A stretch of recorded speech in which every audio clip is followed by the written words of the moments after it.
I've always tried to show people that I'm so imperfect. Like I have made every mistake. I always say I took the most liberal route to conservatism. Here's where I ended, but like I took the most liberal route to get there.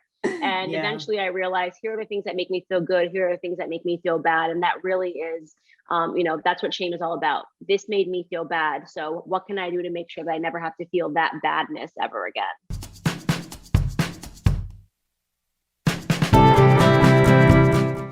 Hello, Classic Crew, and welcome to today's episode of Let's Be Classic, where I'm going to be interviewing the amazing Candace Owens. I am so excited to have Candace on today's episode. I had a great time chatting with her. This was recorded a little while back, so it was a really interesting conversation that we had.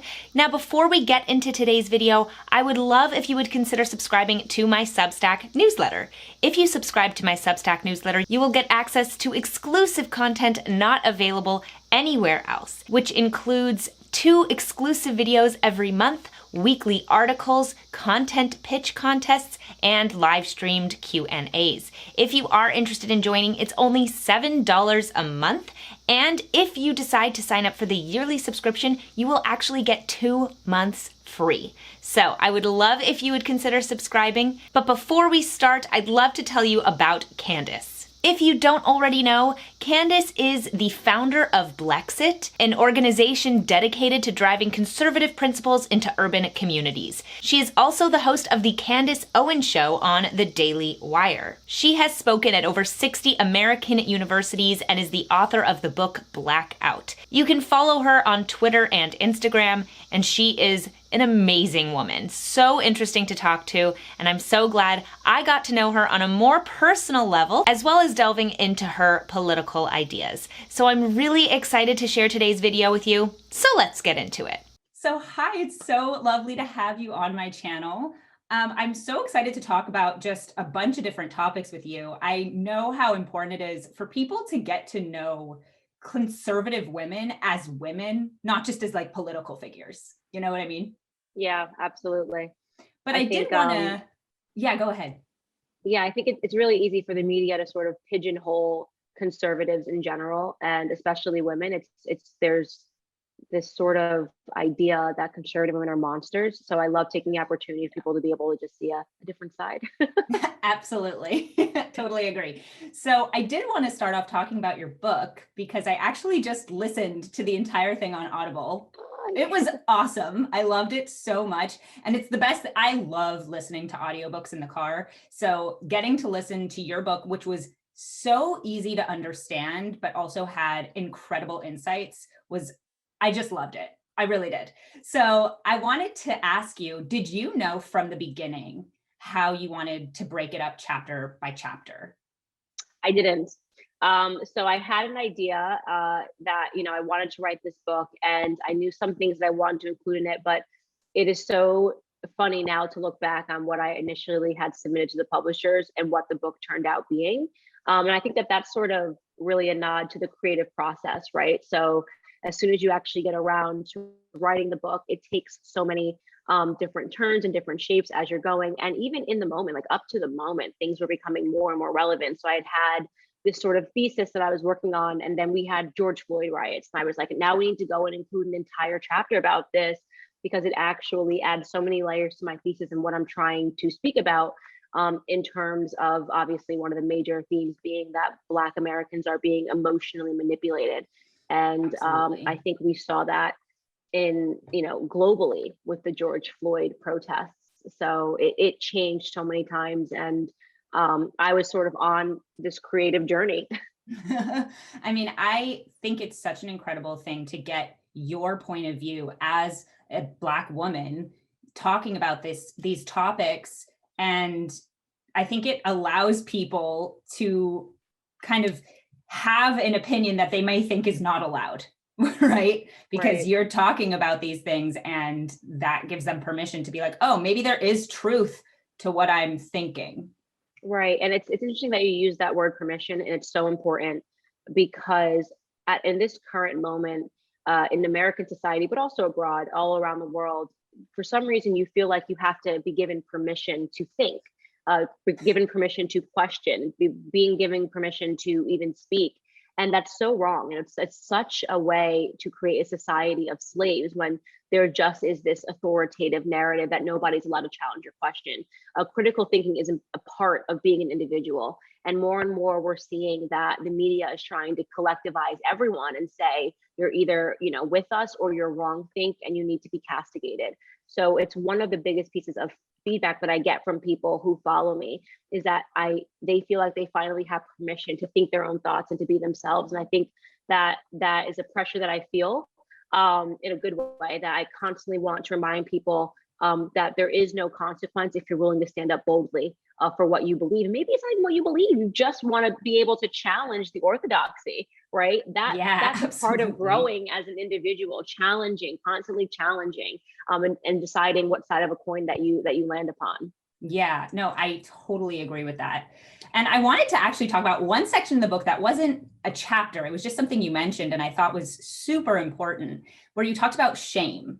And you talked about shame being a useful tool to encourage people not to repeat their mistakes. And I absolutely loved that because I agree. And I feel that in my own life, I've used shame as a tool. When I've done something, I've been able to say, okay, I regret that, and then not repeat it. But nowadays, shame is considered wrong and it prevents people from learning lessons. But I was just hoping you could talk a little bit more about that.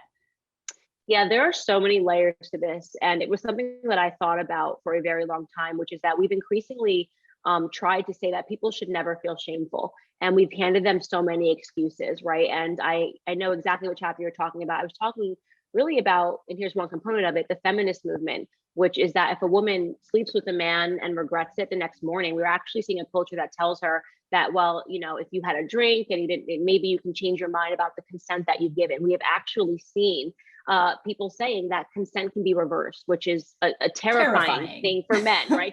I reversed my consent. Last night I was okay, tonight I'm not. But really what these young women are running away from when they cling on to these ideas that seem so crazy, reversing consent the day after, is that they feel shameful about their actions. And rather than facing that shame and saying, whoa, that made me feel terrible and I never want to do that ever again, they're just saying, here's the excuse. It's because men are terrible and men should be responsible. Even when I drink, they should be responsible, which is the exact opposite, by the way, of what feminism should be about, right? We're supposed to believe that women are empowered, that women can make good decisions. But at the same time that they're saying that, they're also sending a message to young girls that you are never in control of yourself. There is nothing you can do. Men are always in some sort of control of you. And what I've done by sharing personal stories in this book is said to women, we all make mistakes. It feels terrible. I mean, you know what I mean? But until we acknowledge that the reason why they're called mistakes is because you can take steps to correct yourself in the future and say, that really didn't feel good when I did that last night. Like maybe I got drunk and got into a major fight with one of my girlfriends, which I've done in college about something I didn't even believe. I just was turned into a raging monster because I had too much alcohol. And the next day I felt so terrible about how I had treated her. I was so embarrassed for people that were in the room but rather than saying, well, it's your fault. I'm just an angry person because slavery happened 400 years ago. And when I drink, black anger is justified, which would almost be the way today. I had to feel so terrible, apologize. And, we didn't speak for 2 weeks. Then we patched over our friendship. But shame is such a necessary ingredient to transform. You have to know that there were elements that you did that were wrong, or elements that you can correct, to make sure that you never get to that place. And unfortunately, we're taking that away from young women. We're telling young women they're never responsible, which actually, in my opinion, further threatens them, right? If you're saying to women, you're never responsible, that says to a woman, you can drink 18 bottles of wine a night. There are things you can do to prevent being in a bad situation in the first place. And one thing is being able to control how much you drink, or abstaining from alcohol altogether if you know that you're a person that can't stop the drinking train once you start it. Right. And I totally agree with you. And I think it's a wonderful thing that you have shared, and I try and do the same, talking about kind of past mistakes, because it tells women we've all made mistakes. You can come back from them, but sometimes it's important to recognize that it was a mistake. Saying that it's just, something I did and trying to shift the blame, that's not how you grow as a person. And Exactly right. Again, it sort of gives permission to women to say, no, I made a mistake, and that's good for me to recognize. Yeah. And I hope that people see that. I've always tried to show people that I'm so imperfect. Like I have made every mistake. I always say I took the most liberal route to conservatism. Here's where I ended, but like I took the most liberal route to get there. And eventually I realized, here are the things that make me feel good. Here are the things that make me feel bad. And that really is, that's what shame is all about. This made me feel bad. So what can I do to make sure that I never have to feel that badness ever again? Absolutely. So shifting onto some like lighter topics, I really wanted to talk about motherhood. So you're a new mom.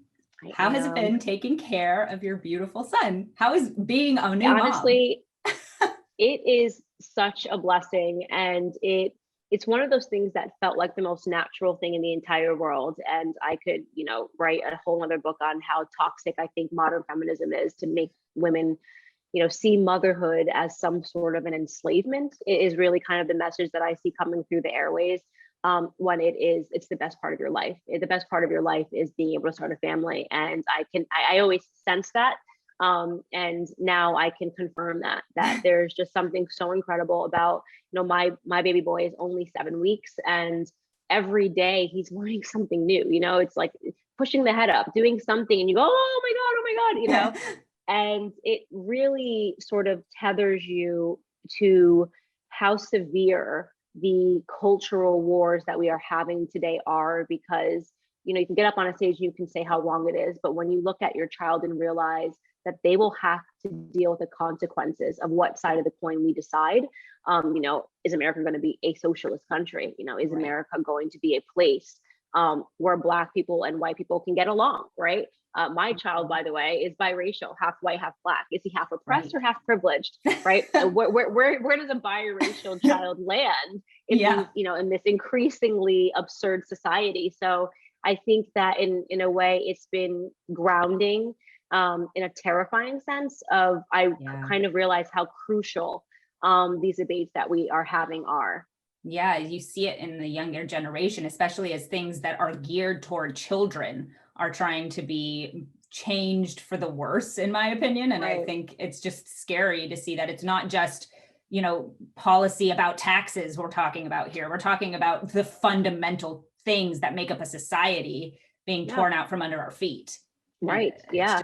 Like, just are you even allowed to be, are we allowed to speak as women anymore? Is that offensive? I saw women the other spelled day MXN with an X in it. Just this sort of idea that like even being a woman is wrong, like not acknowledging that is just some social construct, like just being allowed to exist as a woman right now is being challenged. And again, that increasing idea that everything about men is wrong, that everything about men points to something patriarchal, that women are weak and exist only under the patriarchy, is not really an environment that you want to raise a son in, right? I mean, God forbid, right? I'm like, I don't want him around any of these women, God forbid. Although I was going to say, I'm sure your son being raised in your house is going to have women flocking to him because he'll be an actual man. I know, that's so true. And I'm going to have to interview them, right? Exactly. Yeah, they'll watch my stuff and they won't play any of those games. But yeah, so I think that's kind of been the biggest transformation about becoming a mother. Yeah. So a question I have for you is, do you have any books that you read during pregnancy and preparing for motherhood that you would recommend?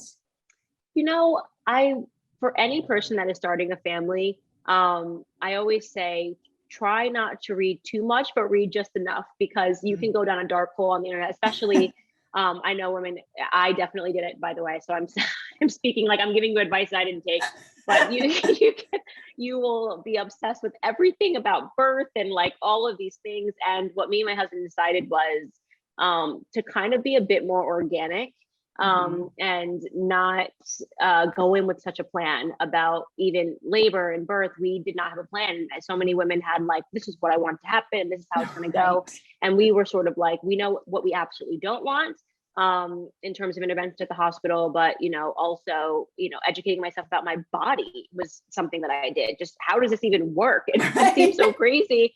And I remember reading the first chapter of Robert C. Hamilton. Dr. Robert C. Hamilton has a book, and it is called The 7 Secrets of the Newborn. And the first chapter, she just sort of just goes over what happens in your body when you get pregnant. And it's obviously you pull that knowledge from such a long time ago in your brain. You're like, I haven't read about this since health class when it was not relevant enough for me to pay attention. And then you just go, oh my God, this is a literal miracle. Like, you know what I mean? This is a miracle.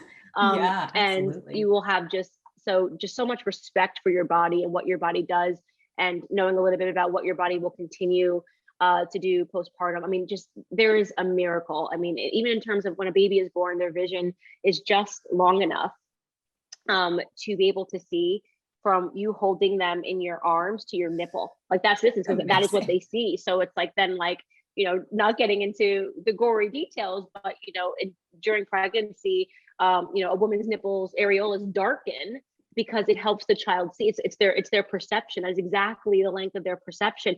There's so many things that you just go, how are there people in the world who don't believe in God? Right? You know what I mean? It's like, it's one of those things. It's you just go, how do you not believe in God? This is just, there's a miracle about childbirth. So I really enjoyed that book, The 7 Secrets of the Newborn. And one of the best lessons from that book was a baby needs nothing really. All of these toys and things that we think that a newborn needs, you don't need. And so we basically bought nothing for our newborn, and he couldn't have been more correct in that assessment. So I love that.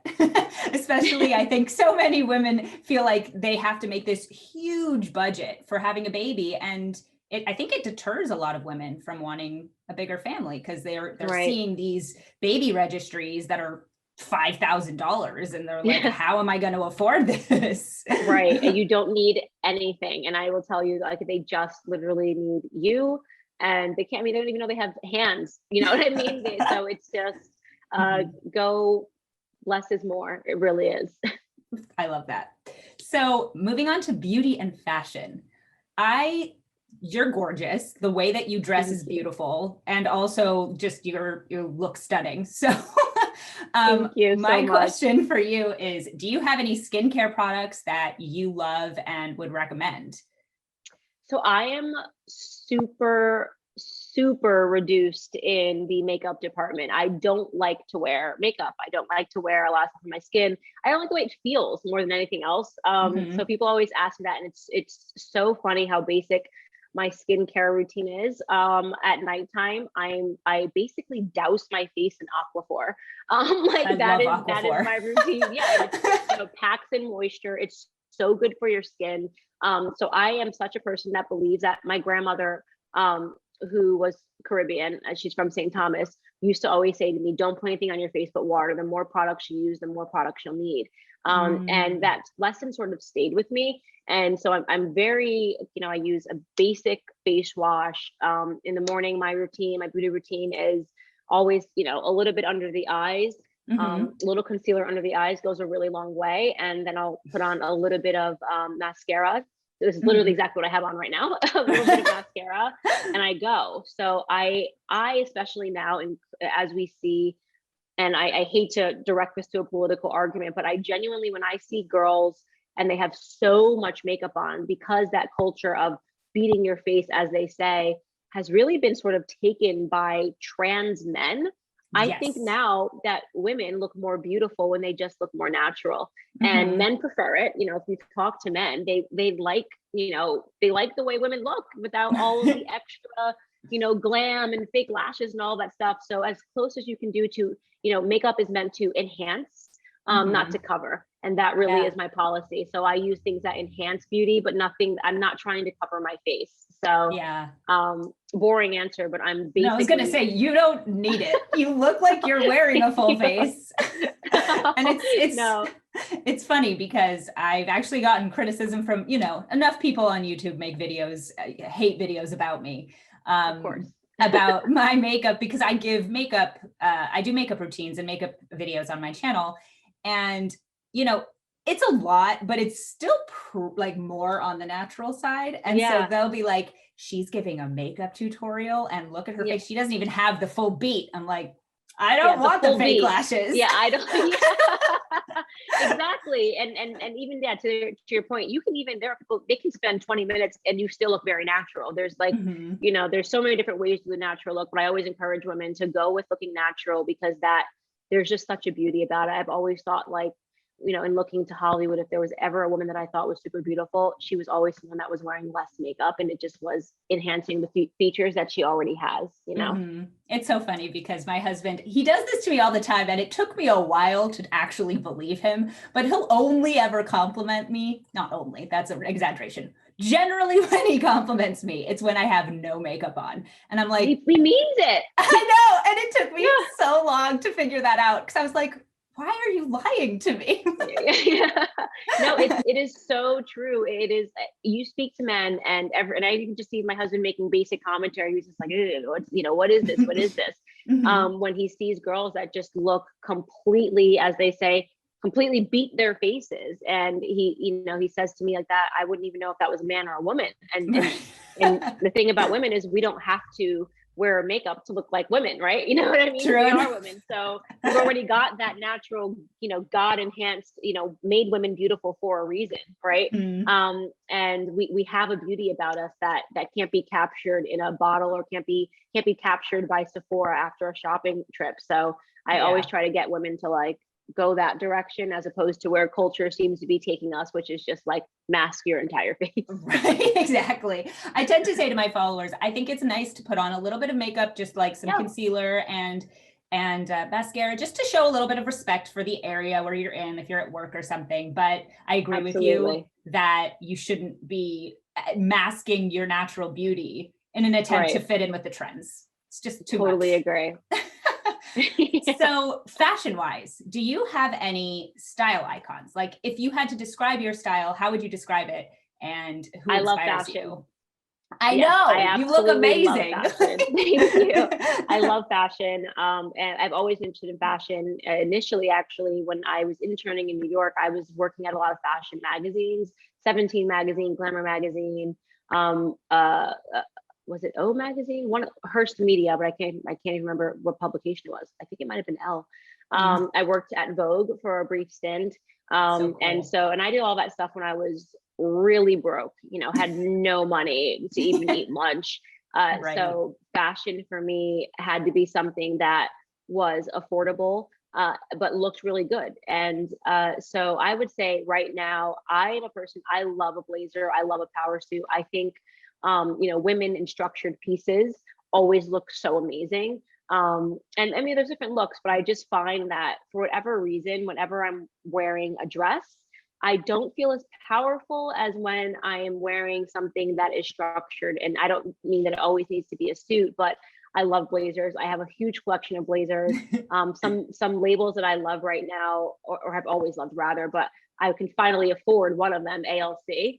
Yes. I've always loved their blazers. I think they're so beautiful. I think, who is the woman that is making, gosh, I can't believe, Veronica Beard is making a lot of really cool blazers right now. So I have a lot of her stuff in my wardrobe. Up and coming, I really in London saw a lot of new pieces being pulled by Gabriella Hearst. When I say being pulled, there's a store called Joseph's that I love to shop at in London when my husband and I are over there. And now Gabriella Hearst is the creative director for Chloe. And I always love like Chloe sweaters. I almost said jumpers. My husband's British, so I'm starting to speak English as opposed to American English. Oh my gosh, I love it. So I think she's definitely one to watch. She has a talent, and she understands the female body. In terms of dresses, even dresses, I like them to be super structured. I've always loved Alaya. I think Alaya has an understanding of the female body like no other designer. And what I particularly love about him is that he does not do fashion shows because he refuses to keep up with the beat of fall, spring. And he says, it's art to him, and art doesn't have a deadline. So he has always sort of been one of my favorite designers, even though I do not own any of his dresses at the moment. But I've always followed all of his stuff, and I watch everything that comes out from him. He's really wonderful. I mean, I could go on and on about fashion. I love fashion. In terms of basics, I'm a huge fan, and I hate to say this now because then they're going to do something woke and I'm going to have to stop wearing it. But I love Madewell. I think know. Madewell They have is such just nice so clothes. great for basics. Yeah. Mhm. And yeah, so Madewell is kind of, when you see Candace walking down the street, I'm probably just in a pair of Madewell jeans and a t-shirt, and you can Yeah. dress up or down. Do not ignore going to thrift stores, people. I am telling you, Oh my you gosh. want to do designer on a budget, find a local thrift store that is near a super wealthy neighborhood, and It's so you will true. have so many designer duds. That was my entire lifestyle. And I can't get enough of it. So I totally agree. And also, I didn't know how into fashion designers and fashion you were. I knew that you like dressed super well, but I didn't know that you like followed fashion trends and fashion designers. That's super interesting. I mean, yeah, I love to see who's at the head of a house, like, yeah, Givenchy. But I liked them better when Riccardo Tisci was at the head and he left them I think, a right. couple of years ago. So yeah, I actually very much follow fashion. That's amazing. I thought I was going to be a fashion designer before I moved into singing opera. So I loved that stuff growing up. I used to do fashion sketches and I would try and watch fashion Wow. shows and things like that. So I totally feel you. So you're very creative then. I do have a creative streak, especially I like drawing. I'm not the best artist. My sister, Yeah. one of my sisters is a wonderful artist. I'm not, but I enjoy it. I like it and it's fun. And so fashion for me is a creative outlet. It's a way for me to like put It things is. together, different pieces. Yeah, and that you might feel not- good when you dress well. You feel good. So it's So like, no true. matter how I feel, even if I'm sick, I will get up and I will put on an outfit, that I feel confident in. You just feel good when you're walking out of the door. So And like true. I said, it doesn't need to be done just because something is expensive does not mean it's nice. It's one of the tackiest things that women fall into the habit of. And I've met these people that cannot put themselves together. And I'm like, I have seen particularly South American women have very good taste. And they have very good taste. And I think it really speaks to just how, their culture is very minimalist, but kind of, the pops of colors and designs and stuff like that. I had a Venezuelan, I mean, Argentinian friend who I thought, I have never seen someone with less money who pulled her. She looked like $1 billion every time she walked out, and everything she got was from a thrift store. Yes, I try to So say this to my followers too, because yeah, people might think I have a lot of money. I don't. So yeah. all of the clothes that I buy are like really on sale or from a thrift store. And I'm like, Yeah. it's really, you don't have to have money to look great. And Yeah, when and I my say manager does Rent the Runway. And so she yes, returns it, wears it, and she always looks great, just easy, sleek, be able to go get a good pair of shoes, cheap pair of jeans. They all look the same. Find one that, fits your body type. A absolutely. basic t-shirt that looks great. I mean, I could talk fashion all day. I love women's fashion. So Yeah, me too. I mean, woman X fashion. Womex? I don't know how to say it. I don't even know how it would be pronounced. Yeah. So I wanted to ask you about dating and relationships. Yeah. What advice do you have for young women who are dating and trying to date? I would say trying to date more seriously, because in today's culture, dating very often does not have a goal in mind. But what would your advice be for young women? I probably would first tell them that I am so sympathetic to what they are going through. I cannot even imagine if dating was as flippant.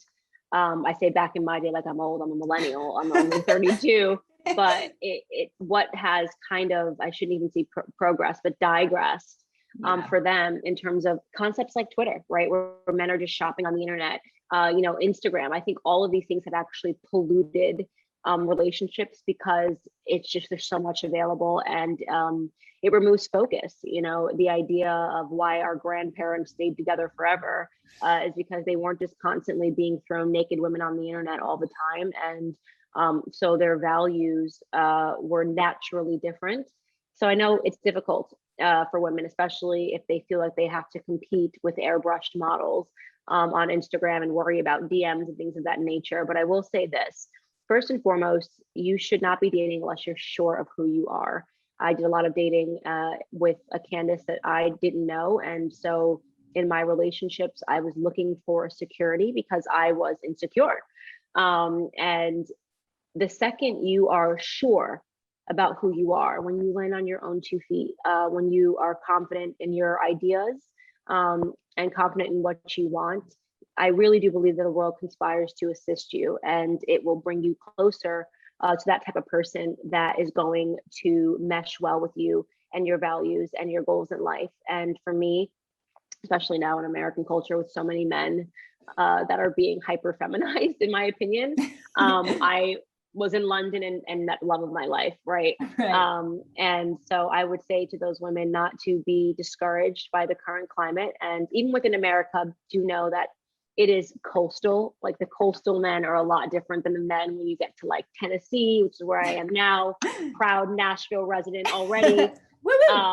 Yeah, in the South, like their values are different. So if you're looking for someone with conservative values, conservative principles, believing in the longevity of relationships, believing in traditional roles, I believe in traditional roles.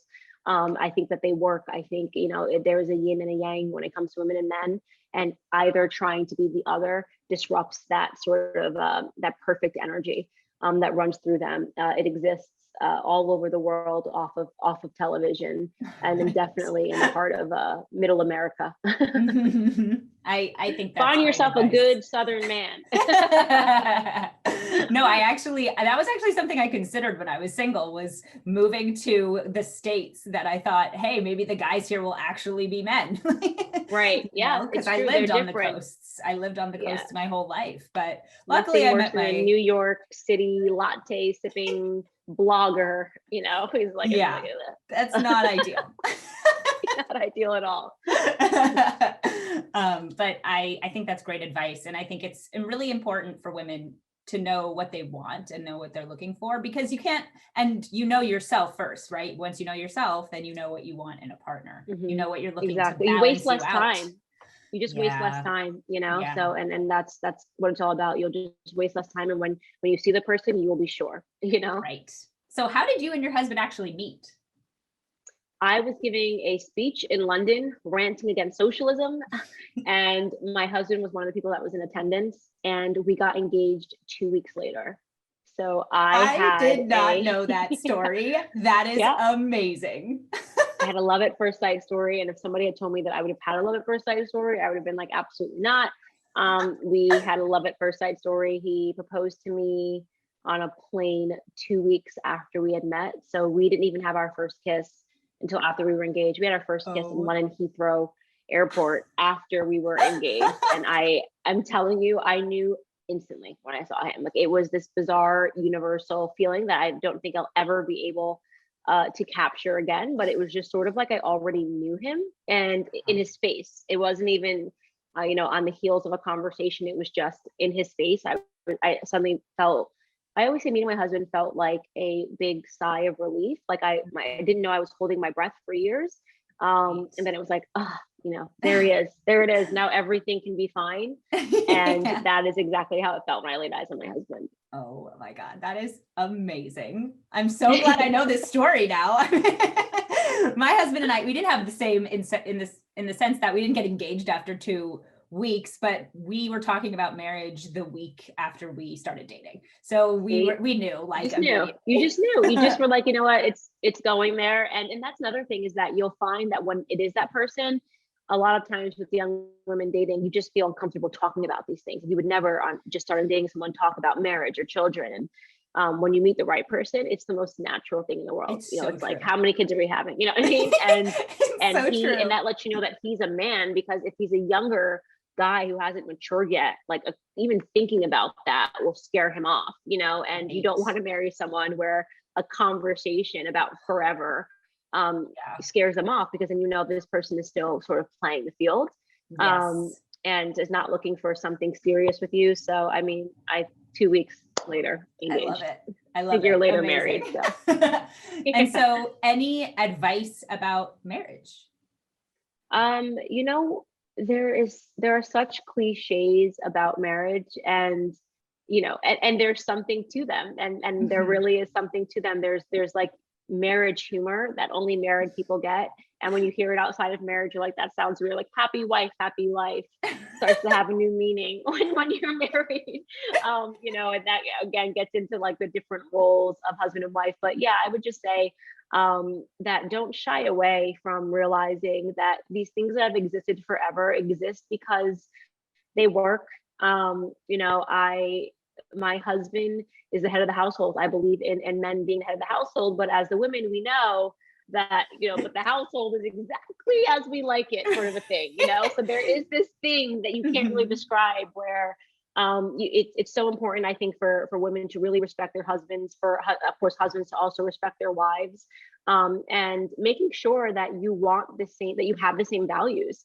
Obviously, hopefully before you get married, but constantly having that conversation, making time for each other, never stop dating, sort of a thing. And I always say, if for whatever reason you are with someone because you think they look good, looks fade, your mind is forever. My husband and I have just about every interest is the same. We both love the outdoors. We love politics. So our conversations are so natural with one another because it is so much more than appearances for us. It's a deeper level, it's a spiritual level. We think the same.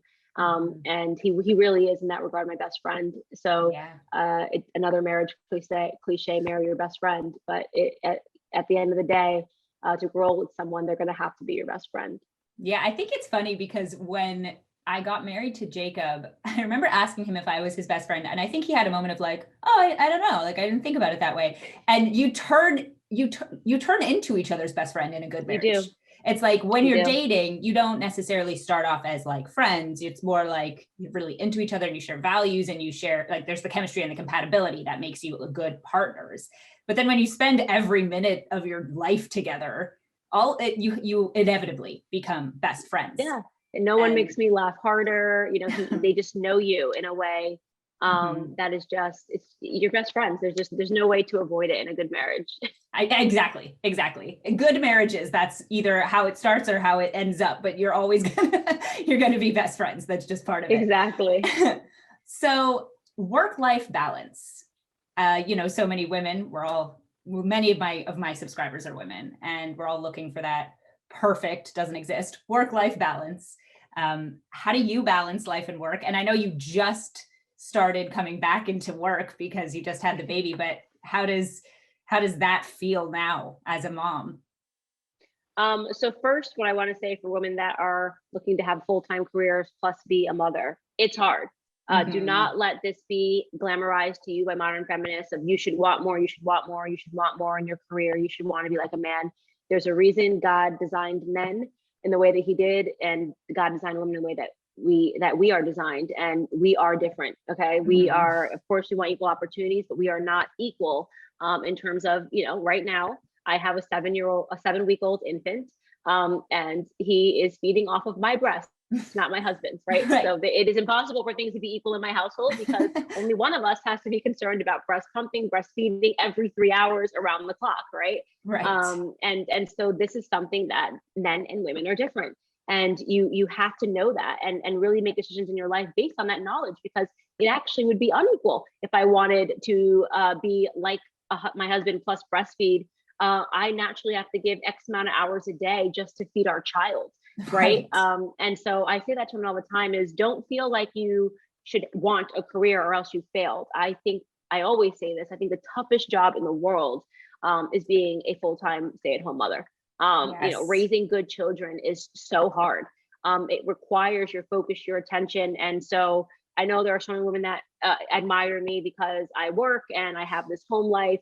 But just know that you are more admired in the other direction, because I know how difficult that is. And it is so challenging for me, which right now it's getting up earlier. It's going to bed later, and it's difficult. So I always want to be super transparent about that, because I hate the way that society looks down upon stay-at-home women as if raising human beings is an easy job. It's just not, right? Yeah. Especially well-grounded human beings that don't turn into crazy radical communists who want to burn down the world and break into businesses, so it's like, spend that time. And if you decide that, working for you, of course, work is rewarding. I love it. And I believe so much in what I do, and my work is so close to my heart. For me, it's not about making money. So there is a piece of my soul that is satisfied through my work, which is why I still do it. Right. But how I do it is getting up earlier, going to bed later, and drinking a heck of a lot of coffee. Yeah, I think that's a great point, and something I try and it's funny. It's like, if you are a proponent for mothers who want to stay at home, which I have on my channel, but I also am constantly saying women who work also great, as long as you are being at home with your children, at some point, as long as you're prioritizing. People will immediately assume that you want all women to stay in the home, which is ridiculous. And I think to myself, dichotomy. It's such a false dichotomy. I look at women like you. Honestly, I work crazy entrepreneurial hours. My mom worked out of the home my entire childhood. My dad was a stay-at-home dad. I'm like, you can respect both. This is a great thing, right? Yeah, there's such a false dichotomy. But I think that women that choose to work should be more honest. And this isn't a hierarchy. It's not like, well, I made it all happen. It's difficult. And there will be times where you're going to wish that I wasn't here at the office, and you'll wish that you were with your child. So again, it's just not a false dichotomy. I mean, it is a false dichotomy currently in the discussions. Right. So my last question is just about the hate that you get. I get it, on a minuscule scale compared to you. I mean, I do get a lot of hate in the comments, and people ask me how I handle it, but I'm curious to know how you handle it, because you're getting it from so many people and from so many directions, and how you kind of keep it all together with that.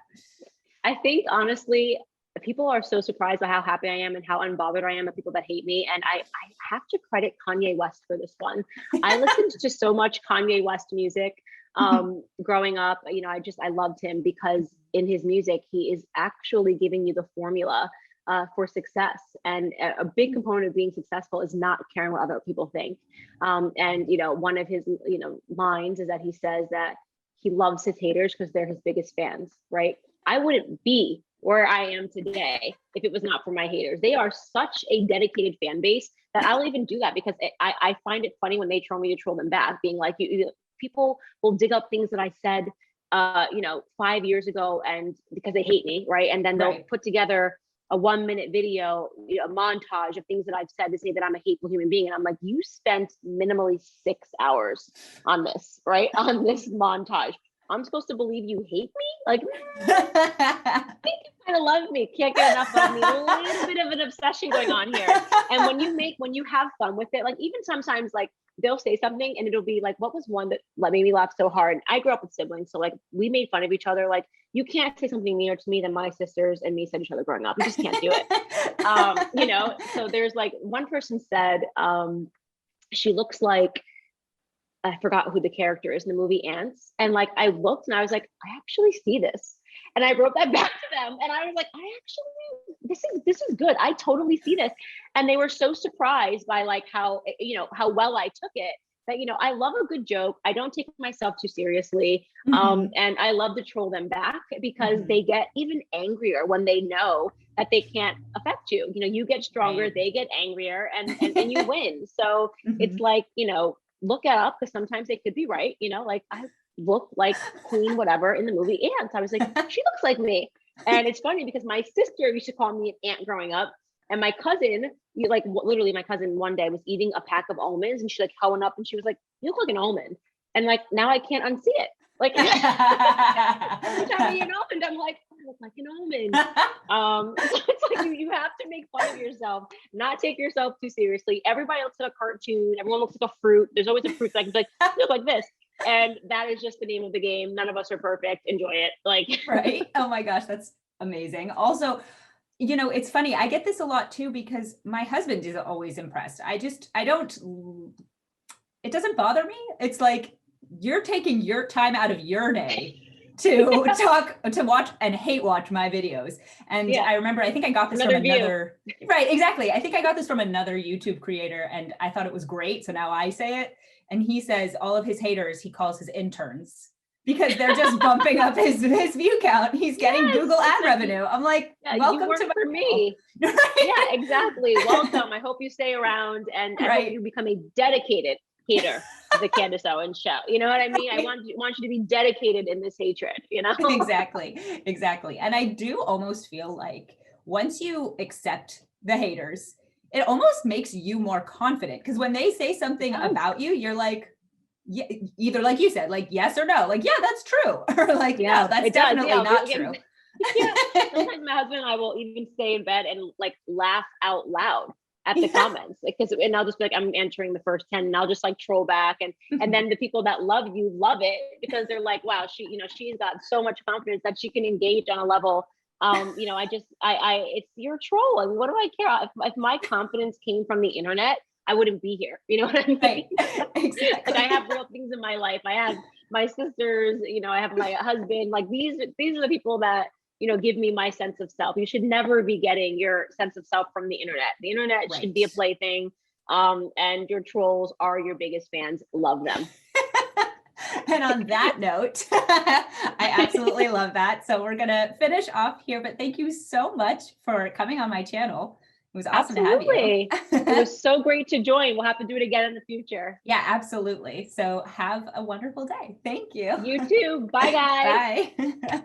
Thank you so much for watching today's episode of Let's Be Classic. If you enjoyed it, make sure to subscribe to my channel as well as to my Substack newsletter. And make sure to ring that notification bell so you get notified of all my new videos every time they are posted. If you'd like to follow me on social media, it's at ClassicallyAbby absolutely everywhere. You should also go ahead and subscribe to Candace Owens. I will have everything linked in my description box below. Thank you so much for watching today's video, and I'll see you guys in the next one.